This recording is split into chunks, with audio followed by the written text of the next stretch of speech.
It's been a busy week in politics. I'm Declan Harvey, standing in for Mark Carruthers tonight. We'll have the very latest from the COVID inquiry. Plus, DUP founding member Wallace Thompson said last year that a united Ireland is inevitable. What reaction has he been getting to that since he made those comments? I got messages of support because I think people realise that this is accepting reality. The union is damaged by Brexit. I can't see it being repaired. It's a human crisis, but also a big political headache in the Republic. The protests against asylum seeker and migrant accommodation. We've been to Ballina in County Mayo, home of Joe Biden's ancestors, now the scene of one such protest. We need to close our borders, and we need to do it quickly. Well, what about that big border on the island of Ireland? What do you do about that? I think right now it's an emergency situation. I think we have to close our borders. And in the studio with me throughout, the Belfast Telegraph political editor Suzanne Breen and commentator Sarah Crichton.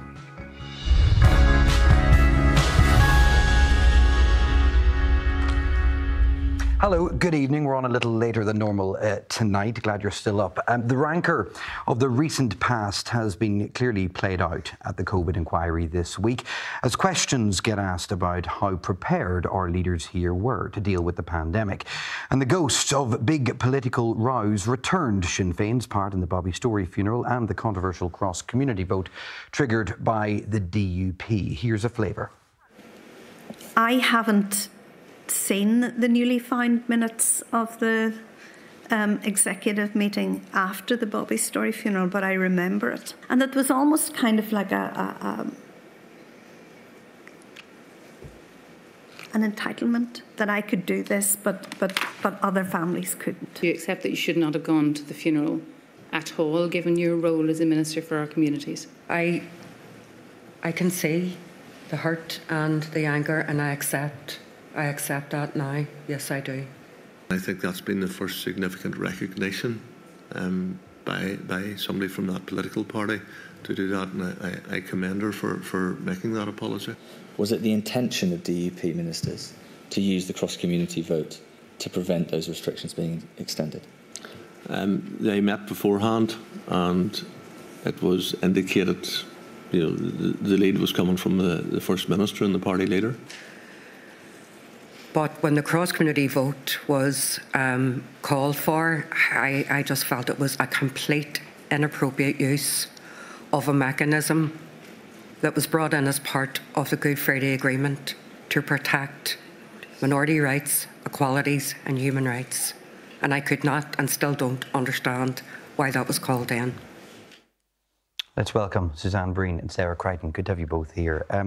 Suzanne, I just wonder how much of what we're seeing at the inquiry last week and this week is about those giving evidence trying to seize the narrative and hopefully influence to their favour what goes in Baroness Hallett's report finally. I think it very much is the case, and we've seen a very united Stormont in recent months, but the divisions from the past have been appearing over recent days.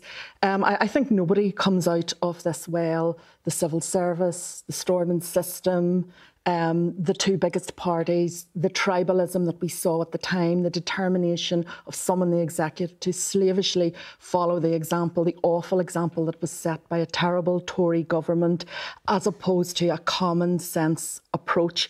And I think the only good thing probably for the parties involved is that so many people in Northern Ireland have switched off. Obviously this inquiry is really important to the families of the bereaved, and rightly so, but for the vast majority of the population, I think they just think it's dark, dismal days of COVID. They're in the past and they're not really concentrating that much on what's happening. But clearly, though, the parties think it is worthwhile turning up at a hotel in central Belfast and pushing those buttons. Yeah, and I think they will be very glad when it's over. I think Michelle O'Neill is due to appear on Tuesday, but we have seen focus on the awful use, the abuse of the cross-community vote by the DUP. And while Sinn Féin's apology for the Bobby Storey funeral is to be welcomed, people can only say that they're sorry. I think it is 4 years too late. And we have to remember that the funeral wasn't something that was spontaneous. It took organisation, and people had to make a decision whether whether they were going to attend or not to attend. So this just wasn't something that Sinn Féin and its members and its representatives wandered into. This was something that was deliberately done. No doubt Michelle O'Neill will be asked about that next week. There's also a chance she will be asked about what we've heard from Edwin Poots tonight. So after the hearings every day, there's what's been called a data dump or a document dump online on the inquiry website. And among that set of documents tonight, there's a statement from Edwin Poots. Sarah, he seems to be doubling down on one of the most controversial comments that were made during the pandemic. He said of his statement, this was about the prevalence of COVID cases in nationalist areas versus unionist areas. And he said, the statement made on the 16th of October 2020, the original one, he says, that was factual. As in each council, under nationalist control, there were higher incidents of COVID-19. He goes on this evening to say the lack of leadership in that community and disregard for rules was shown by the attendance of the Deputy First Minister and colleagues at the IRA funeral of Bobby Story. It continues, this was followed over the summer by multiple breaches at GAA matches of regulations. Again, something the Deputy First Minister and colleagues refused to call out. What's that an example of? I mean, what is this? Is this a competition? Are we supposed to tot up who did things wrong during the pandemic? I mean, people died. I just think this is just so unedifying, and I think this is just a huge distraction from the fact to make the point that Suzanne made, that the fact that really what is coming out of this inquiry is the fact that it was an absolute shambles. Stormont was not prepared, the country was not prepared for the pandemic, and they made an absolute horlicks of it. And many people in this country suffered because of that. So I think this is just ridiculous. And I think the focus should be on apologies, addressing what was done, making the families of the bereaved feel that they've been listened to, and also hopefully they'll get redress for what actually happened. Do you think, though, that after all the dust settles, we will inevitably move on to a new day and people will kind of, albeit not for the families most affected by COVID, but politically, is this just going to be a dot and carry on? I think this is just another story in the news cycle. Yes, I think we will eventually move on from this on to the next scandal and the next outrageous comment that somebody says. Which would suggest no significant change coming off the back of this. No, of course not, no. OK, we will continue to talk through the programme. Thank you both for now, though. The conversations around constitutional change on this island took a twist last autumn when one of the founding members of the DUP said a united Ireland was inevitable. Wallace Thompson was at the shoulder of the party leadership for years and he's still a member. But what have the traditional unionist communities made of his evolving views? Wallace Thompson came into the studio a few days ago and Mark asked him, what should unionists be preparing for? I think, Mark, that unionists need to be preparing for the movement towards some form of new Ireland. Now, I'm not saying that's going to happen soon. I mentioned in my interview in the Telegraph, Belfast Telegraph, with Sam McBride, that it was inevitable. That word has come back to haunt me to some degree, but I do believe that decades down the road, I think we are talking decades, the union as we know it will come to an end. And there will be a new constitutional arrangement. I think we need to be far-sighted enough to think about this, to talk to each other about it, and to talk to nationalists and Republicans about it as well. So constitutional change, in your view, is inevitable. Yeah. Is this debate that you want to engage in, then, about preparing unionism for it from a position of strength to lessen the worst possible aspects of whatever this new Ireland might be? Is that the strategy? That's the strategy in my thinking, and as purely me speaking on my own behalf. I don't represent anyone other than myself. But to me, our position of strength isn't as strong as it once was either. I think there is a continual chipping away at that strength. And as a result of that, we would need to realise that we should now be thinking, not next week or next month, thinking now of entering into some form of dialogue. And arguably that has been the position for unionism over the last 50-odd years. Yes. People who said Terence O'Neill got it right in 1969, Faulkner got it right in 1973-74, Trimble got it right in 1998. With the benefit of hindsight, were those people right? Yes, I've often thought about that, and I was on the opposing side to all of them. In my younger days, I believed that Terence O'Neill had something to offer in terms of reform, but once the civil rights movement started getting off the ground, and once the political situation became more unstable, I then shifted towards the position that Ian Paisley was articulating at that time. And throughout those years, I took the view that we had to stand our ground against all attempts at compromise. I remember even debating with friends at Queen's about Bill Craig's voluntary coalition idea, and I said I'd never share power with nationalists. So that, in hindsight, Mark, was very short-sighted indeed, really was. Compromise is no longer for you a dirty word, is that fair to say? No, and I think too we have had to compromise continually. You know, we might not have used the word, but we've compromised over the years. We have retreated backwards as well. The main compromise that I think that I found most valuable and most helpful was the decision by Ian Paisley to enter power sharing with Martin McGuinness and with Sinn Féin back in 2007. I had my doubts leading up to it, but that to me was a seminal moment. So you're engaging with Ireland's future, you're engaging in this debate very publicly, and you've drawn considerable criticism for what you've said so far. No doubt you'll draw more whenever people get a chance to see this interview. Yes. But you're obviously content with that. You're here because you want to be here, not because anybody put any pressure on you to be here. What you want to hear then is an offer from those who support constitutional change. And then you weigh that up and decide how you respond to that, what the next move is? Yeah, it has to be a very broadly based debate, but the debate has to take place. I think it's in nationalism's interest to do that, and it's also in unionists' interest to be looking at what might come down the road and what I think will come down the road. As a grandfather of 10 grandchildren, I am concerned for their future. And people would say to me, oh, you know, Thompson, he's weakened, he's lost the plot, he has given up, he's waving the white flag. That's not, well, they can think that if they like, but my view is that as a Protestant, I want to safeguard my faith, my heritage, my principles, my legacy, and hand it on to the next generation in a stronger position than it's in now. You look at the union at the moment. The union's fractured. And in fact, I agree with those who say that we are currently now in a broken union, economically and constitutionally. My problem with those who would say that is, what are you going to do to fix it? How's it going to be repaired? It's like Humpty Dumpty, it's kind of fallen off the wall, and I think you will know very well that there'll be people listening to what you've just said, and they will say, frankly, and the language they would use is they'll say you're a Lundy, that you are actually engaging in a process of surrendering the union, weakening the union, that you are giving oxygen to those who want to dismantle the union. And the way to preserve the union, and if you're a unionist, they would say you should want to do that, is to not engage in this debate. Now, why do you say they've got that wrong? I think that we have to accept certain realities. I would prefer that we didn't have to have this debate. I would prefer if the union was strong and secure for years to come. Demographics are changing. I know people say you can't engage in a sectarian headcount. That's fair enough. But the demographics are changing. Unionism is in danger of retreating further within itself.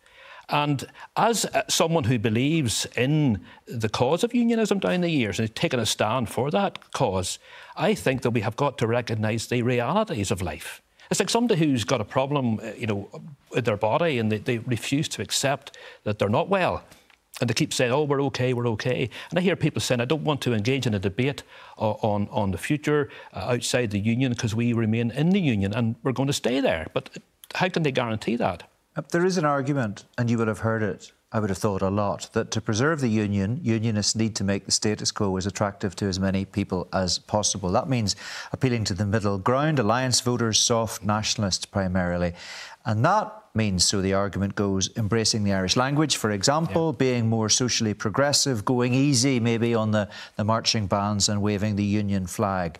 Is that where intelligent unionism needs to be moving these days, in your view? I think on some of those things, yes, it does. Because you wouldn't be socially progressive. No, I'm not. And that's the point I was just about to make. My views on marriage and on gender issues would not be in keeping with the flavour of the age in which we're in. And I understand that. And I suppose what I want to try and do is to say, look, as a Protestant and as an evangelical, I want to have the freedom to express those views and those concerns. So there'll be people who see me as reactionary on that basis, but on the Irish language and on Irish culture and on all of that, I have no problems at all, absolutely none. Do you think that your worldview as an evangelical Protestant would fit comfortably in the kind of new Ireland that you think might be coming down the road? Because the UK is also changing politically, isn't it? Well, that's the thing. You see, I have to recognise that the union that my forefathers fought for was a union of a Protestant nations together, a Protestant empire. Also, our forefathers fought against Rome rule. It has completely changed, Mark, you're right. I mean, Britain is secular, the Republic of Ireland is secular. I don't fit in to either of those. But I suppose, speaking as a conservative evangelical, I believe that I'm open to constitutional ideas that go beyond my traditional position. And if I thought that in going beyond the conservative evangelical issues, the broader picture is such that there's a better future for us in some form of Ireland, I'm prepared to have that discussion. Do you think many of those people you're talking about within the leadership of unionism share your view but aren't, or understand at least where you're coming from and understand the argument that you're making, but aren't prepared to back you publicly? Yes. I think Sam McBride, whenever he published that interview with you, said he'd received a message afterwards from a former unionist politician saying, let me just quote it, "I'm proud of Wallace. He said what needed saying. Brexit has been atrocious for unionism. That needs to be explored." Did you get messages like that too? I did indeed, and I got them from some surprising sources, both political and in church circles.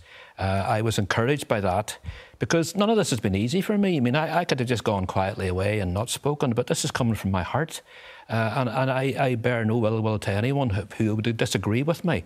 But I got messages of support because I think people realise that this is accepting reality. The union is damaged by Brexit. I can't see it being repaired. We're in danger of rearranging deck chairs on the Titanic, and we need to speak and articulate as much as we can these concerns. Now, I would wish more people would speak up. Some oppose me. Some have opposed me very, very strongly. You get that on Twitter and so on. It's quite nasty. But I was encouraged by that within the evangelical Protestant community, even the number of people who said, and within the loyal orders. So you think there are people within the Ulster Unionist Party, the DUP and the loyal orders who think, actually, you're talking sense, and you're saying what needs to be said? Yes, on all those quarters, yes. And many of them, do you think? Well, I don't know. I mean, I've had ones and twos and threes have come to me individually. People have said things that I've heard second hand, third hand, but it's there. Now, I'm not quite sure of the scale of it. And it could be that we're a small minority. But at the same time, I think there's enough people who think like me to make it worthwhile to have the debate. What would you like to see leaders within unionism at least engaging in this debate and at least saying publicly, maybe Wallace Thompson is making a valid argument and one that we need to listen to, and maybe we did get things wrong in the past and maybe we need to learn the lessons of history? Would that be positive leadership from your perspective? It would be, and I would welcome that. And no one's been asked to surrender their unionism or their political or religious views to enter into the debate. The debate doesn't mean that I've suddenly then overnight converted. This has been a process for me going over the years, Mark. And 50 years ago, I was a supporter of the Ulster Workers' Council strike, which brought down Sunningdale, brought down the executive, brought down all of those things. And I think back to all those different phases where I was standing saying no surrender, not an inch. Ulster says no, but it has got us absolutely nowhere. It has put us into reverse. And there will be people who will continue to believe that that is a position that should be held by proper unionism. What is your message to those within unionism who take a purist's view, let's call it that, those who say the constitutional link with the Crown and with Westminster trumps everything else, those who'd see your approach as, frankly, dangerously radical, and you know them clearly better than I do. You know who they are, and they'll tell you to your face, I imagine, that your politics is the politics of surrender. Yes. What is your message to them today? I would say to them, look, we've stood helplessly by while Brexit actually damaged us. You had the protocol, the Windsor Framework, and safeguarding the union, and I believe that none of those documents, none of those agreements have helped at all. They have weakened the union. I still believe that the union is fractured constitutionally, economically, and I have yet to hear from anyone of the purist tradition. I appreciate people taking a principled stand, but where is the way of repairing that? How can we restore the union to its pre-Brexit position? I haven't heard that. Well, can I ask you this? Where is your political home today, Wallace? I mean, are you still a member of the DUP? I have never resigned from it. So you are a member of the DUP as we speak? Yes. Right. Yes. Do you think that there'll be many in the hierarchy of the party who'll be happy to hear you as a member saying what you've just said to me? No, they won't, but I've said it before. I don't think I've said much new here that hasn't been said before. I still remain a unionist. I remain loyal to the union, but I'm going through a process that I think we need to go through of questioning where our long-term future lies. I mean, at election time, you still vote for the DUP? Yes, I would, and I believe those moral issues to be important. My concern, how I started on this journey was looking at all of those issues of a conservative evangelical nature and seeing how best they could be preserved going forward. And I began to wonder, are they being protected within the United Kingdom? I felt they probably weren't. So those were the sort of beginnings of my thinking of how should we be moving forward in terms of the Constitution. There are those who, and it's a debate that's taken place within nationalism, have been discussing where reconciliation fits in the debate about reunification. And some people think that reconciliation comes with reunification, and some think you have to have reconciliation before you can discuss reunification. Is that a healthy discussion? I think that's not? a useful one. I know that I think it's Ireland's Future take the view that we should move and let reconciliation happen. That's dangerous, I think, and I've shared that with them. I am concerned that this is a major issue we're talking about here, and loyalist paramilitaries and others might take exception to a sudden shift where nothing has been agreed or little has been agreed. I do believe that there needs to be reconciliation in Northern Ireland, and between Northern Ireland and Republic of Ireland, we've all got to reach out to each other. What do you think Ian Paisley, if he was alive today, would make of what you're saying on a platform like this, and make of you going to engage in debate with an organisation like Ireland's Future? Well, Mark, I'm reluctant to make any comment on it because Dr. Paisley has been gone now 10 years almost. It's always dangerous to say what a person might do if they were here now. But knowing him as I did, I think some of what I'm saying he would understand and might even have sympathy with. I wouldn't want to go much further than that because how do I know? But I think he was on a journey. And in the latter years, I think he recognised some of these things that I'm recognising. And I remember Dr. Paisley many years ago saying that, he simply had no time for anything to do with Irishness. That changed radically. So it's just hard to know. But I hope that he would have been thinking that man Thompson hasn't quite lost the plot.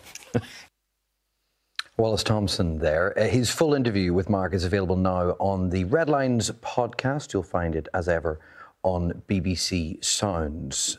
Wallace came in a couple of days ago to speak to Mark. I'm Declan Harvey, sitting in for Mark live tonight. I say that because I'm sure there are lots of people arriving home from a Bruce Springsteen concert right now, turning on the telly, wondering what's happening. Good to have you along. Suzanne Breen, Sarah Crichton with me. Suzanne, of course, no one is saying that Wallace is the definitive voice on this, but many would have to accept that he is on an interesting journey. He is indeed. And, I think this was a very honest interview. It was a thought-provoking interview, and most of all, it was a courageous interview because there's going to be nothing but hassle for Wallace Thompson. Now, I didn't know he was still a DUP member. I would, like to see the atmosphere if there was a DUP conference next month and he wandered in. How would he be received? And I think that the interview is disconcerting for unionism generally because I think it is used to maybe what would be classified as the usual suspects being open to a conversation about a new Ireland or Irish unity. Liberal unionists, alliance-y types, maybe people who are agnostic or who are atheists. But But Wallace Thompson is a hardcore unionist. That's the background he comes from. He's a DUP founding member. His contemporaries are Jim Wells, Jim Allister and Sammy Wilson. He's an Orange man. He's an evangelical Protestant. So he can't be dismissed as one of the usual suspects. Sarah, what do you make of it? It's an interesting interview. You know, I think it's been horrendous, the abuse that he has gotten for speaking about this issue. You know, no, he's not a Lundy. You know, there's always this thing that Protestants apparently owe something to unionism. They don't. They can do what they like, and I think he's entitled to engage in whatever debates that he wants to. But I do think he's wrong. I don't think United Ireland is inevitable. I don't think anything is inevitable. I don't think anything is certain in this day and age. I think if you are saying to unionists, United Ireland is inevitable, please, you need to come and engage in this debate, you are asking them to admit that they've lost. You are saying to them, look, the gig's up, you don't have a future, come and talk. And I think under that precondition, under that notion, I don't think many unionists, within political unionism, I don't think are going to do that. But is that the prerequisite for having an exploratory conversation, that if you engage in the conversation, you are implicitly saying the game's up?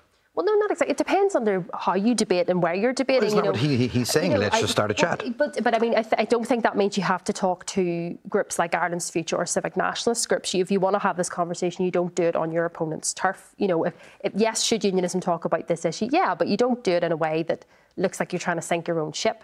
You know, there's a good I think unionism should talk about these issues, but I think you have to do it in a way that isn't trying to bolster your opponent's position. Well, what's the unionist version of Ireland's future? It doesn't seem to exist. Well, no, it doesn't. And I think, you know, that's a really important point, because I think when we talk about these kind of civic conversations, that's really the issue here. You know, nationalists and Republicans are so far ahead of unionism when it comes to organising.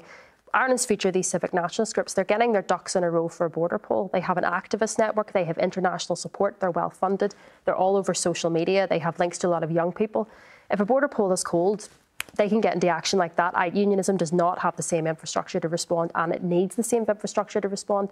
And those debates that he's talking about the union, well, you know what? If unionism was actually hosting some of these debates and having this type of conversation, maybe Wallace Thompson would go along and go to those. I wonder, he mentioned, Suzanne, that he has people coming up to him in side corridors and back corners of places and in whispered tones saying, you know, we're with you, Wallace. Are you hearing those whispers from people in political parties, loyal orders, churches, as he seems to be? Well, they're whispering it very softly, because I haven't picked up on it in any of my dealings with unionist leaders or with figures in the Orange Order. I certainly do think that there is a recognition that the old red, white and blue majority in Northern Ireland is gone, and that unionism does need to reach out. It needs to reach out to people who see themselves as not constitutionally aligned, or people who are culturally nationalist. We heard that from Peter Robinson. He was DUP leader. We heard it from the former DUP leader, Sir Jeffrey Donaldson, after he took the party back into Stormont. But the problem for unionism is always that it talks the talk, but it has a real difficulty walking the walk. It has a difficulty reaching out. And I think really, if it should be looking at a United Ireland, then it should be trying to kill non-unionists with kindness effectively and being magnanimous. It shouldn't be opposed to casement. It shouldn't be making a fuss about Irish language street signs. But so far, unionists, I think, haven't been up to that challenge. OK, well, on the topic of where these conversations are happening, they're certainly happening on social media tonight. We put a few clips of Wallace Thompson up earlier, and that has sparked quite a debate. You're welcome to join it if you should so wish. Let's move on here, though, and turn to the debate over immigration now. We are all familiar with those images of tents popping up in Dublin city centre, but far from the big smoke, it's becoming an issue in smaller towns across the Republic. Darren Marshall reports now from County Mayo. The wild Atlantic coast is about as far away as you can get from Dublin city centre. But even here in County Mayo, there are protests over the housing of asylum seekers. Last year, Ballina welcomed home its most famous son. Just up the road from where thousands greeted Joe Biden, a protest camp has been set up. This hotel is due to host 120 asylum seekers. When we visited this site unannounced on Monday and Tuesday, there was no one here. We arranged to meet a spokesperson for the group on Wednesday. Basically, well, where we are right now is we have way too many asylum seekers in the country. Maybe not even, well, they're not asylum seekers, a lot of them. We, Irish people and us as a community, have no problem with genuine asylum seekers. But the problem here is now a lot of people coming into the country are economic migrants. They're also undocumented. Do you have sympathy for these people, though? Because they're not coming here for the weather or the nice location of the hotel. They're coming because they're forced from their homelands, they're fleeing famine, they're fleeing conflict or persecution. But not all of them are, and that's where the problem lies. So as well, the top 3 countries that are claiming refuge here in Ireland, they're coming from safe countries. They're safe countries, it's listed on the government stats, it's there for everybody to see. We need to close our borders and we need to do it quickly. Well, what about that big border on the island of Ireland? What do you do about that? I think right now it's an emergency situation. I think we have to close our borders. We have to get a handle on what's going on here in this country right now. As residents of 55 years on this road, that I can't get a doctor's appointment. If somebody is over here and the collapse, they're up to A&E in Castlebar. Are you basically saying Ballina's full? I am saying definitely Ballina's full. So it wouldn't matter if these people were from Tipperary or Tyrone? No, not one bit would it matter where they're from, if we could cope with them. Ballina's full because we haven't the services, full stop. If we had the services, of course we'd welcome everybody and that they're able to work and spend their money here, that they have their money to spend. It's very complicated in so many ways, and I'm not saying no to anybody if they were from Timbuktu, it doesn't matter. The colour doesn't matter, accent doesn't matter, language doesn't matter to me. It's what comes here, and I am totally opposed to all men coming here because of this community where a lot of us are elderly down this road. This is a scenic route, it always was until now. But what suggests that men coming would make a difference to that? Because they're not vetted properly. Are we ready to give President Biden a homecoming welcome? Local councillor Mark Duffy welcomed President Biden to the town last year. He says the debate has split Ballina. It feels quite fractured, and that's really unfortunate. You're out canvassing at the minute for elections coming up next month. Polls are suggesting this is now a major issue on the doorsteps. Is that borne out by what you're finding on the doors? Yes, immigration is a hot topic on the doorstep at the moment. I was up at the protest site earlier, and there's a sign there that says "Don't forget your history." You know, last year you stood up there on those steps and reminded everybody of the immigrant story of Mayo, how thousands of people left this town to go and find a better life. They left famine to go to America. Do you think maybe some people in this town have forgotten their history? I think signage or rhetoric like that is not helpful at all, and I think that delegitimises genuine grievances or concerns that people have. For sure, in every town, every community, you have fringes who exploit issues like this for their own agenda, and that is unfortunate, and that's happening widespread right across the country. Is it happening in this town? For sure, it's happening right across the board, but that should not occupy genuine grievances that people have in terms of a lack of support for the town and for investment into the town. I think there's an underlying thing in the town obviously around resources. There's a couple of issues that need not be happening in this town. And firstly, it is around communication from central government to local government and to communities here in the town. So people feel that they're not being listened to and they're not being heard of. What they wanted to have done, the people in the town, is if people are coming into the town, they're very welcome, but there needs to be an assessment of needs. And then there needs to be an audit of needs to see if the town has the resources to meet those needs. So that might be around health, around housing, and housing in particular. And often what you find is that the resources are promised and then they don't come after that. So if you had a situation where you have government coming to a town and saying, this is what we want to do, or this is what we're planning to do, how do you think we can do it best? And what resources are needed for that town and involve the community in it? I think there would be a different response.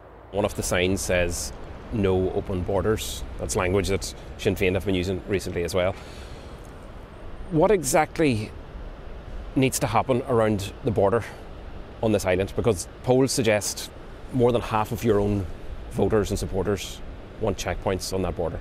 I think what our voters and supporters want is they want the government to get a grip of this, and they want to feel that somebody is in control of it rather than an explicit border situation, because obviously we don't want a hard border on the island of Ireland. But can you protect the borders if there's a huge border running from Derry to County Down open? Yeah, well, see, even practically you couldn't. So even practically, leaving out politically, but what needs to happen? We have a common travel area.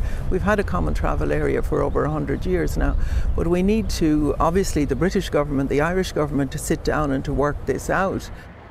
Many people told me about the positive contribution migrants make to this town and how they've integrated. Marcus and his parents came here 15 years ago. His mum and dad work in the health service, and he's a talented footballer. This is home, yeah, 100%. How important is it for you to be part of a team like this? Oh, definitely. I love it. You know, growing up in a community that's my parents aren't originally from. It's different, but like it's good because basically I'm Irish, just different parents. Same but different. Same but different. Yeah. The lads make me feel like I'm literally one of them. Like they don't make me feel like an outsider at all. Like I classify myself as Irish, although other people may disagree, but I think I am Irish. Just, you know. Ballina for you is a welcoming place. It's a very welcoming place, yeah, 100%.